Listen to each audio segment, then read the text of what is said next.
हरम ने सानिया को कंधों से थामकर खुद से अलग किया था। फिर उसका दहकता चेहरा और गुलाबी आंखें देखी तो हैरान रह गया। सानिया, क्या हुआ है? भाई बाबा क्यों क्यों हमेशा मेरे साथ ऐसे करते हैं? वो एक बार फिर से उससे लिपट गई थी। उसने गहरा सांस लिया, आहिस्ता से उसके बालों पर अपना हाथ रखा, फिर धीरे धीरे उसके सर को सहलाने लगा। हुआ क्या है? बहुत आहिस्ता से पूछा। सानिया का पूरा वजूद ज़लज़लों की इज्जत में लगता था। यूं गोया वो बहुत गहरी तकलीफ से गुजर रही हो। उसे लम्हे भर को उस छोटी सी लड़की पर तरस आया था। बाबा मेरे कमरे में आए भाई, और सिर्फ आपका पूछ कर चले गए। वो अंदर नहीं आए, मुझसे बात तक नहीं की, मुझे देखा तक नहीं। मैं क्या हूं भाई, मैं क्या हूं उनके लिए? वो रो रही थी। हरम ने एक बार फिर से गहरा सांस लिया और आहिस्तगी से उसका सर सहलाता रहा। काफी देर बाद वो बस खामोश सी उसके साथ लगी हुई थी। आंसू खुश्क हो चुके थे, बस उनके निशान बाकी रह गए थे। कुछ खाया है तुमने? उसने सानिया को खुद से अलग किया। वो उसे खांसी जर्द सी लगी थी। नहीं, भूख नहीं है मुझे। मैं खाना भिजवाता हूं, इंसानों की तरह खा लेना। और ये अपालू को किस लिए लेकर आई हो जब मेरे ही गले लगकर रोना है तुमने तो? भाई। और वो हंसता हुआ पीछे हो बैठा था। फिर मुस्कुराकर उसकी जानिब देखा, आगे झुका, उसका यह हाथ अपने हाथ में लिया, चेहरा उठाकर उसे देखा। सानिया उसकी जानिब मुतवज्जे थी। एक बहुत अहम बात बताने लगा हूं मैं तुम्हें। सानिया भूरी सी बड़ी बड़ी आंखें खोले देख रही थी उसे। गोरे गुलाबी से चेहरे पर उसकी खूबसूरत कांच सी आंखें बहुत प्यारी लगती थी। मैं एक ऐसे लड़के को जानता हूं जो बिल्कुल तुम्हारी तरह था। बिल्कुल तुम्हारी तरह ही वो भी अपने वालिद की तवज्जो के लिए सिसकता था। उसे बस वो एक मोहब्बत भरी निगाह चाहिए थी। उसे बस वो एक नरम गरम से लम्स का एहसास चाहिए था। वो महसूस करना चाहता था कि इस आगोश में पनाह लेकर कैसा लगता है। लोग कहते थे कि बाप का साया और तवज्जो औलाद के लिए बहुत अहम है, और ये औलाद का हक है, ये उसकी बुनियाद है। वो लम्हे भर को ठहरा था। निगाहों के सामने कई साल पुराना गर्द में अटा मंजर लहराया था। वो शीशे के सामने खड़ा था। उसे याद था कि वो रो रहा था। उसे याद था कि उसके सीने में एक गहरी सी तकलीफ ने सर उठाया था। सुहेल ने कभी उसे आगे बढ़कर खुद से नहीं लगाया था। वो साल में एक दफा उनकी तरफ चक्कर लगाया करते थे, और वो भी महज सहन में चंद लम्हात बैठकर वापस पलट जाते। जिस रात वो पलटते उसे हमेशा बुखार आ घेरता था। वो कमजोर था। वो एक कमजोर बच्चा रहा था। उसका अंदर अपने बाप के लिए बिलखता था। वो महज उनकी एक निगाह के लिए कई घंटों दरवाजे के पीछे खड़े होकर इंतजार किया करता था। वो आते, सहन में लगी चारपाई पर चंद लम्हात के लिए बैठते, इधर उधर बेजार सी निगाह डालते, फिर उन्हें कमजोर सा हरम दरवाजे की ओट में छुपा नजर आ जाता। उसकी आंखों में खुद तरसी देख कर भी सुहेल ने हमेशा आंखें बंद की थी।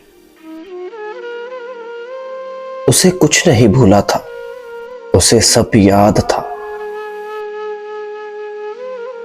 और अब उसे सानिया को देखकर लगता था कि वो अकेला इस सब का निशाना नहीं बना था। वो लड़का बहुत कमजोर था सानी, तुमसे कहीं ज्यादा कमजोर और खोखला। उसने अपनी जिंदगी की कई रातें इसी तरह सिसकते गुजारी थीं। उसने अपने बुखार में फूंकते वजूद को यूं ही सड़कों पर बेदर्दी से रोल दिया था। वो एक हसास बच्चा था, उसकी हसासियत ने उसे तबाह कर दिया था। लेकिन फिर सानिया ने यकदम बेचैनी से पूछा था। हरम हल्का सा मुस्कुराया, अपने हाथ में दबा उसका हाथ दबाया। सानिया के अंदर यकदम सुकून सा उतरा था। भाई था, हरम भाई उसके पास ही था। उसकी आंखों में एक बार फिर से आंसू जमा होने लगे थे। फिर किसी ने उस बच्चे से कहा कि अपनी जिंदगी को कभी यूं किसी की तवज्जो के लिए जलील नहीं किया करते। इंसान इज्जत के साथ पैदा किए गए हैं। उसके साथ बेइज्जती का रवैया रखने वाला सबसे बड़ा गुनहगार होता है। तुम खुद के लिए काफी हो। इंसान बहुत जालिम मखलूक है, उसे किसी की जरूरत नहीं होती। ये अल्फाज कहते हुए भी उसकी समात में तालूत के उन्हीं जुमलों की पास गश्त बखूबी महसूस हो रही थी। वो बस्ती के दाखिली दरवाजे पर औंधे मुंह गिरा हुआ था। उसका वजूद गर्त में अट चुका था। उसके आंसू मिट्टी में जज्ब होते जा रहे थे। उसे याद था कि तालूत ने उसे कैसे हाथ देकर उठाया था। उसके खाक आलूद लिबास से गर्द झाड़ी थी। और जानती हो फिर क्या हुआ?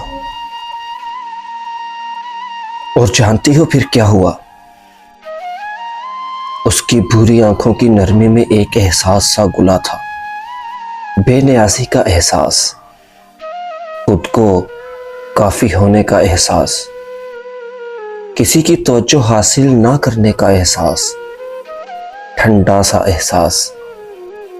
वही एहसास जो अब उसकी आंखों को हरम की आंखें बताता था।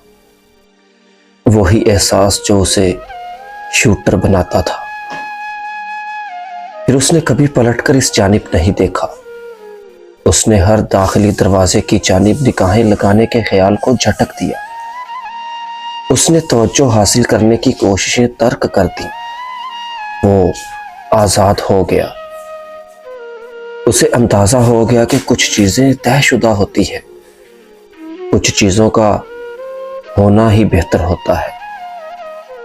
अगर उस लड़के को अपने बाप की तवज्जो मिल जाती तो वो मुकम्मल हो जाता सानिया। अगर वो मुकम्मल हो जाता तो फिर वो भी साहिल भाई की मानित अपना सारा हाल क्लबिंग और पैसा उड़ाने में गर्क कर देता। लेकिन वो नामुकम्मल रहा, वो कमजोर रहा, और मजबूत बनने के लिए कमजोर होना ही पड़ता है। आज वो एक काबिल इंसान है जो किसी के सहारे के बगैर अपने सहारे पर उठना चाहते हैं। वो आखिरकार बहुत काबिल बन के निकलते हैं। तुम समझो तुम्हारे लिए ये एक गोल्डन चांस है, खुद को इस भट्टी से कुंदन बनाकर निकालने का गोल्डन चांस। सानिया उसे देखकर होले से मुस्कुरा दी थी। उसने अपनी भीगी आंखें एक अज़्म से रगड़कर साफ की, फिर जगमगाते चेहरे को उसकी जानिब फेरा। अगर मैं उस लड़के से मिल सकती भाई तो उसे ये जरूर बताती कि मैं उस पर फख्र करती हूं। खुद को मिट्टी में रोलने के बजाय खड़ा करके जिंदा रखने के लिए बहुत हिम्मत चाहिए, और उसने वो हिम्मत दिखाई थी। वो काबिल फख्र था, काबिल इज्जत। और उसने सानिया को मुस्कुराते हुए देखा तो होले से खुद भी मुस्कुरा दिया। उसके ऊपर से बोझ सिरक गया था। सानिया बेहतर महसूस कर रही थी। उसके लिए यही काफी था। लेकिन पीछे बस्ती की दाखिली सड़क पर एक भूरी आंखों वाला बच्चा अब तक तालूत का हाथ थामे अपने खाक आलूद लिबास की परवाह किए बगैर कदम उठा रहा था। कुछ रास्ते नामुकम्मल रहते हैं, उन्हें नामुकम्मल ही रहने देना चाहिए। ये हरम का मानना था, क्योंकि जो मुकम्मल हो जाए वो खोखले रह जाते हैं, खाली, बेकार, जर्द और बेरौनक।